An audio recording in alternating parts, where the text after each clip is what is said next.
ክብር ለኢየሱስ ክርስቶስ ለጌታችን ለመድኃኒታችን ይሁን። በጣም ደስ የሚል ጊዜ ይኖረናል። ሃሌሉያ! እግዚአብሔር መልካም ነው። ክብር ለኢየሱስ ይሁን። የእግዚአብሔር ቃል ከኛ ጋር ስለሆነ በጣም መልካም ነው። ዛሬ የምንመለከተው ኮራፕሽን ስለሚለው ሙሰኝነት፣ የጉቦ ስለ ጉቦ ስለ መማለጃ፣ ስለ ጉቦ፣ ስለ ኮራፕሽን፣ ስለ ሙሰኝነት እንመለከታለን። ጉበኝነት ከእግዚአብሔር ቃል፣ ሙሰኝነት ከእግዚአብሔር ቃል ውጪ የሆነ አካሄድ የኃጢአት መንገድና ጎዳና እንደሆነ መጽሐፍ ቅዱስ በግልጽ ያስረዳናል። ሙሰኝነት የኃጢአት ጎዳናና መንገድ ነው ስንል ሙሰኞች፣ ሙስና ተቀባዮች፣ ሙስና ሰጪዎች እግዚአብሔር አምላክ የገሰጻቸው፣ የተቆጣቸው፣ የረገማቸው ሰዎች እንደሆነ መጽሐፍ ቅዱስ ስለሚናገር ነው። ሙሰኝነት፣ ጉቦ በእግዚአብሔር ዘንድ አጸያፊ ተግባር ነው። ቀጥታ ወደ መጽሐፍ ቅዱስ ክፍል ስንሄድ በዘዳግም ምዕራፍ 16 ቁጥር 19 ላይ ሄደን ስንመለከት ፍርድን አታጣም ይላል። ፊትንም አይተህ አታድላ፣ ጉቦ የጥበበኞችን ዓይን ያሳውራልና የጻድቃንንም ቃል ያጣምማልና ጉቦ አትቀበል ይላል። በሌላ አባባል ሙሰኛ አትሁን። አንተ ባለቅነት ስፍራ ላይ ተቀምጠህ፣ በገዢነት ስፍራ ላይ ተቀምጠህ ጉቦ ሊሰጥህ የሚመጣው ጉቦ ሰጪውን አትቀበል። በዛ ስፍራ ላይ ባለቅነት ተቀምጠህ፣ በገዢነት ቦታ ላይ ተቀምጠህ ጉቦ አትጠይቅ ነው የሚለው ዘዳግም ምዕራፍ 16 ቁጥር 19። እግዚአብሔር ቀድሞ ጉቦ አትቀበል፣ ጉቦ አትጠይቅ፣ ጉቦ የሚባል አሰራር አትስራ ይላል። እንግዲህ ይህ የእግዚአብሔር ቃል ሲወጣ ተግሳጽ ነው፣ ትምህርት ነው፣ ምሪት ነው፣ ፍርድም ነው። ተግሳጹ ሰዎች በጉበኝነትና በሌብነት ውስጥ ያሉ ይገሰጻሉ። ፍርድ ነው፣ አልመለስም ካሉ ይፈረድባቸዋል። ትምህርት ነው፣ ምሪትን እግዚአብሔር ያሳያል በዚህ ውስጥ ማለት ነው። ስለዚህ ፍርድን አታጣምም። ጉቦ ተቀብለ ፍርድን አታጣምም። ጉቦ ተቀብለ በሰው ፊት አታድላ። ምክንያቱም ጉቦ ዓይንን ያሳውራል፣ እውር ያደርጋል፣ ፍርድን ያዛባል። ዓይኑ የታወረ ሰው ማየት እንደማይችል እውነትን ነገር ገልጠህ አታይም። ታውርሃል። በምን ታውርሃል? በጉቦ ታውርሃል። በሰጠኸው መማለጃ ታውርሃል። በዛ ኮራፕሽን አእምሮህ፣ ልቦና ተደፍኗል። የጥበበኞች አእምሮን ያሳውራል። የተማሩ ሰዎችን ስንት ዓመት በዩኒቨርሲቲ ውስጥ ተቀምጠው ተምረው ትልልቅ አድሚኒስትሬሽን ኦፊስ ውስጥ ተቀምጠው በዳኝነት ኦፊስ ኮርት ላይ ተቀምጠው በተለያየ አስተዳደር ቦታ ላይ ተቀምጠው ጉቦን የሚፈልጉ እውራን ሰዎችን መመልከት እንችላለን። እያዩ የማያዩ፣ እየሰሙ የማይሰሙ ናቸው። ትክክለኛ ነገር ፈጽሞ የማይታያቸው ናቸው። የጥበበኞች ዓይኖች ታውሯል። በመጽሐፍ ቅዱስ በዛው በዘዳግም ምዕራፍ 27 ቁጥር 25 ላይ የንጹህ ሰው ነፍስ ለመግደል ጉቦ የሚቀበል እርጉም ይሁን ይላል። ንጹህን ደም ለማፍሰስ ጉቦ የሚቀበል ነፍሰ በላዎች፣ ነፍስ አጥፊዎች ጉቦን ተቀብለው ሙሰኝነትን ተቀብለው የሌላው ሕይወት እንዳይቀጥል የሚያደርጉ የነዚህ ሕይወት በእግዚአብሔር ቃል በእግዚአብሔር የተረገመ ነው። እርግማን ከባድ ነው ወገኖች፣ ልትቋቋሙ አትችልም። ቀላል ቃል ናት፣ 3 ቃል ናት። ነገር ግን በሕይወት ዘመን ስር ሰደ መቆም እስኪያቅት ድረስ የምትገሰጽበት መገሰጽ ነው። ልትጠነቀቅ ይገባል በእንደዚህ አይነት ጉዳዮች ላይ። ምክንያቱም ቃሉ እንደሚናገረው ጉበኝነት የጤናማውን ሰው ዓይን ያሳውራል ይላል። ትክክለኛ እይታ እንዲኖር ከተፈለገ ከጉቦ ነፃ የሆነ ህይወት ሊኖርክና ልትለማመድ ይገባል። ምክንያቱም የንጹህን ደም ለማፍሰስ ለመግደል እስከሚሄድ ድረስ ጉቦ ሰጪውና ጉቦ ተቀባዩ አብረው ተባብረው የሚሰሩበት አንዱ መንገድ ንጹህን ነፍስ ለማጥፋት ነው።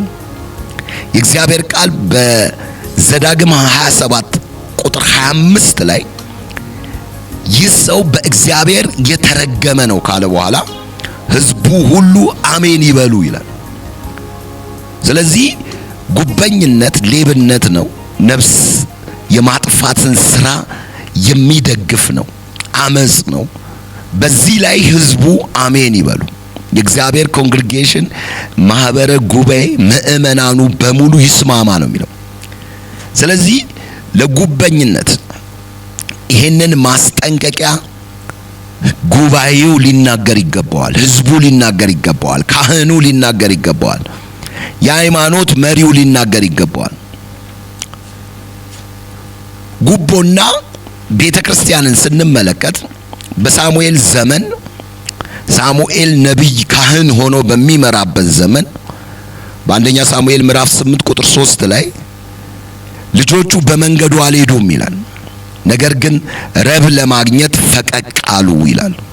ጉቦንም እየተቀበሉ ፍርድን ያጣመሙ ነበር ይላል። ጉበኝነት አንዱ የሚሰራው ትልቁ ስራ ምንድነው ብትሉ አይንን ያሳውራል።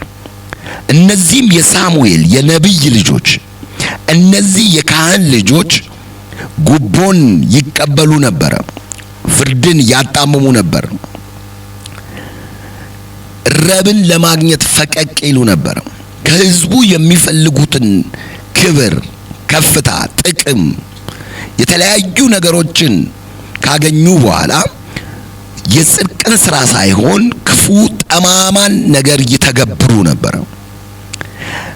እንግዲህ ዛሬ ያለችው ቤተክርስቲያን ማስጠንቀቂያ በሳሙኤል ልጆች ላይ እግዚአብሔር እየሰጣት ናት። ብዙ ለፍታችሁ ያስተማራችኋቸው፣ ብዙ ሰብካችሁ በእግዚአብሔር ቃል እውነት ያሰለጠናችኋቸውን ሰዎች በእግዚአብሔር ቃል ኢንስትራክት ማድረግ አለባችሁ፣ ጋይድ ማድረግ አለባችሁ፣ መገሰጽ አለባችሁ። የእግዚአብሔር ቃል ጽድቅና ፍርድ እንደሆነ ልትነግሯቸው ይገባል። የሳሙኤል ልጆች ጉበኞች ነበሩ፣ ፍርድን ያጣምሙ ነበር። በሳሙኤል መንገድ አልሄዱም። የሳሙኤልን መንገድ ስንመለከተው በአንደኛ ሳሙኤል ምዕራፍ 12 ቁጥር 3 ላይ ሳሙኤል በህዝቡ ፊት ቆሞ እንዲህ ብሎ ስለራሱ ተናገረ። በእግዚአብሔር ፊት፣ በንጉሱ ፊት፣ በህዝቡ ፊት ቆሞ እነሆኝ በእግዚአብሔርና እርሱ በቀባው ፊት መስክሩብኝ። የማንን በሬ ወሰድኩ? የማንን አህያ ወሰድኩ? የማንንስ በማንስ ላይ ግፍ አደረኩ? ማንንስ ሸነገልኩ?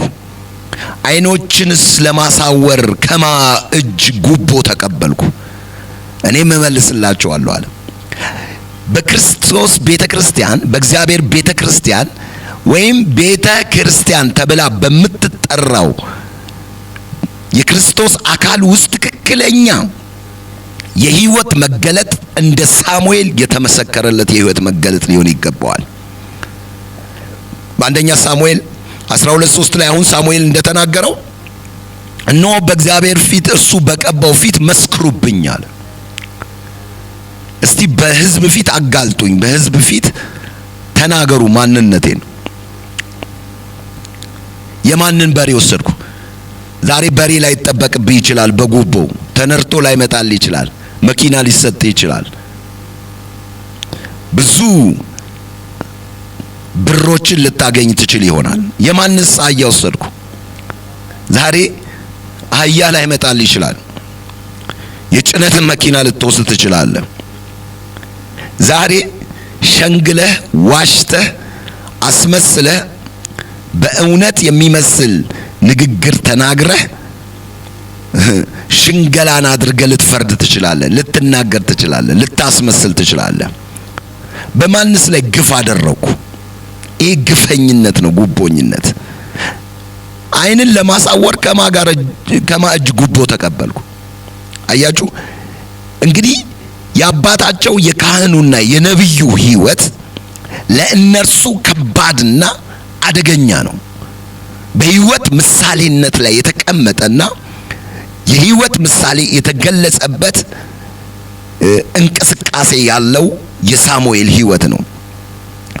ስለዚህ ዛሬም እንደ እግዚአብሔር ቃል የምንመለከተው ጉቦ ፍርድን ያመጣል። ጉበኝነትን እግዚአብሔር ፈርዶበታል። በጉበኝነት ላይ እግዚአብሔር ፍርድን አውጥቶበታል። መጽሐፈ ኢዮብ ላይ ምዕራፍ 15 ቁጥር 34 ላይ ስንሄድ የዝንጎች ጉባኤ ሁልጊዜ ለጥፋት ይሆናል ይላል። ዝንጎችን ስንመለከታቸው የሚዘናጉ ናቸው። የታዘዙትን የማያደርጉ ናቸው። ይዘነጋሉ፣ ይረሱታል። እንዲያደርጉ አያደርጉትም። ዝንጎች ሁልጊዜ በመዘንጋት በመርሳት የተካኑ ናቸው። የጉቦ ተቀባዮች ድንኳንን እሳት ትበላለች ይላል። በዚህ በኢዮብ 15:34 ላይ የጉበኞች ቤት በእሳት ትወድማለች እያለን ነው። የጉበኞች ቤት በእሳት ትቃጠላለች እያለ ነው። የጉበኛ ተስፋው ምንድነው? ያከማቸው ለእሳት ቀርቷል ይላል መጽሐፍ ቅዱስ። የእግዚአብሔርን እሳት በተለያየ መልኩ እናያለን። በሚልኪያስ ላይ ስንሄድ እንደ ፒውሪፋይንግ ፋየር የሚያጸዳ እሳት ሆኖ እናየዋለን፣ እንደ አጣቢ ሳሙና። የእግዚአብሔርን እሳት በዘጸአት ውስጥ ሄደን ስንመለከተው በሌሊት ቀጥሮ እንደሚጠብቃቸው ሆኖ እናያለን። የእግዚአብሔርን እሳት በሐዋርያት ሥራ ላይ ስንመለከተው የተከፋፈሉ ልሳናቶች ሆነው ሲወርዱ እንመለከታለን። አገልጋይን ስንመለከተው በጨው የተቀመመ በእሳት የነጠረ ሆኖ እናገኘዋለን። ስለዚህ መላእክቱን መናፍስት አገልጋዮቹን የእሳት ነበልባል ሲያደርግ በመዝሙረ ዳዊት ላይ እናያለን። እነዚህ የእግዚአብሔር ቃሎች ከእግዚአብሔር ዘንድ በጽድቅ የመጡና ለትውልዱ የሚደግፉ የእግዚአብሔር እሳቶች ናቸው። ነገር ግን ሌላው የፍርድ እሳት አለ። ጉበኛ የሚያጋጥመው የፍርድ እሳት ነው። የጉበኛ ቤትን፣ ድንኳኑን፣ ቤቱን እሳት ይበላዋል ይላል። የእግዚአብሔር ቁጣን ነው የሚያመለክተው። የእግዚአብሔርን ፍርድ ነው የሚያመለክተው። ወገኔ የሚፈርድብህ መንግስት አይደለም፣ የሚፈርድብህ ወይ ህዝብ አይደለም፣ የሚፈርድ ማንም አይደለም። በጉበኛ ላይ የሚፈርደው እግዚአብሔር ነው። እግዚአብሔር ነው። ጉበኛን የሚጸየፈው እግዚአብሔር ነው። በምሳሌ ላይ 21:14 ላይ ስንመለከት ስጦታ በስውር ቁጣን ታጠፋለች ይላል።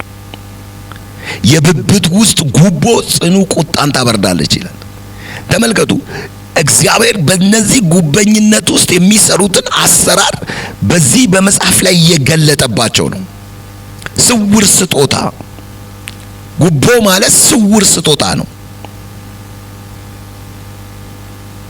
አያችሁ፣ ስውር ስጦታ ስራ ሊኖራት ይችላል። ቁጣን ለማጥፋት ሰዎች ተቆጥተው ጉቦ ተሰጥቷቸው ሊረጋጉ ይችላሉ። ሙሰኝነት ዛሬ በገንዘብ ብቻ አይደለም። በተለያየ ስጦታ ውስጥ ገብቶ ሰው ሙሰኝነቱን ይዞ የተቆጣውን መቆጣት እያባበሉት ነው ማለት ነው። ስውር ስጦታ፣ ጉቦ ስውር ነው። የብብት ውስጥ ጉቦ ይለዋል። ጽኑን ቁጣ ታበርዳለች። በብብት ውስጥ የሚሰራ በስውርነት የታወቀ ነው። ስለዚህ ከስውር ስጦታ ከጀርባ ከሚሰጥ አመጽን ሊካሄድበት ካለ የጉበኝነት መንፈስ ትውልዱ ሊድንና ከቁጣ ሊወጣ ይገባዋል። ስለዚህ ጉቦ ልብን ነው የሚያጠፋው። የማስተዋልን ነገር ነው የሚይዘው። የአእምሮን ነገር ነው የሚይዘው። በመክብብ ምዕራፍ 7 ቁጥር 7 ላይ ግፍ ጠቢቡን ያሳብደዋል ይላል። ጠቢብ ሰው ሳለ በምድሪቱ ላይ በሚሰራው ግፍ ውስጡ እጅግ ይጎዳል። ገባችሁ? በእርግጥ በመጽሐፍ ቅዱስ በአዲስ ኪዳን እብዶች ብንባል ለክርስቶስ ነው። ባለአእምሮ ብንባል ለሰዎች ነን። ይሄ ሰው ለእግዚአብሔር እውነት የቀና የተቃጠለ ያበደ ስለ እግዚአብሔር እውነት የቤቱ ቅናት ለክርስቶስ የሚበላው የለዋ